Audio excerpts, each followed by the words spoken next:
বিশ্ব ক্রিকেটের সব রকম আপডেট পাওয়ার জন্য আমাদের চ্যানেলটিকে আজই সাবস্ক্রাইব করে রাখুন। আন্তর্জাতিক টি-20তে 15 বার ম্যাচের সেরা হয়েছেন বিরাট কোহলি। আফগানিস্তানের বিরুদ্ধে ম্যাচের সেরা হয়ে সেই রেকর্ডে স্পর্শ করলেন সূর্য। মাত্র 64টি ম্যাচ খেলেই বিরাটের রেকর্ডকে ছুঁয়ে ফেললেন ক্রমতালিকায় বিশ্বের 1 নম্বর ব্যাটসম্যান। বিরাট 121টি আন্তর্জাতিক টি-20 ম্যাচ খেলেছেন।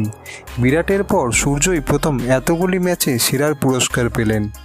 ম্যাচের সেরা পুরস্কার নিয়ে সূর্য বললেন, এই সাফল্যের নেপথ্যে রয়েছে প্রচুর প্র্যাকটিস ও কঠোর পরিশ্রম। নির্দিষ্ট পদ্ধতি এবং সূচি অনুযায়ী নিজেকে তৈরি করেছি। মাঠে নেমে কি করতে হবে সেটা আমার কাছে খুবই পরিষ্কার। এদিন 29 বলে 53 রান করেন সূর্য, 5টি 4 ও 3টি ছক্কাও মারেন। তার ইনিংসে ভর করেই 181 রান তোলে ভারত। সূর্যের সঙ্গী ছিলেন এদিন হার্দিক পান্ডিয়া, তিনি করেন 24 বলে 32 রান। বিরাট করে 24 বলে 24 রান। ভিডিওটি ভালো লেগে থাকলে বাংলার ক্রিকেট চ্যানেলটিকে অবশ্যই সাবস্ক্রাইব করে দিন।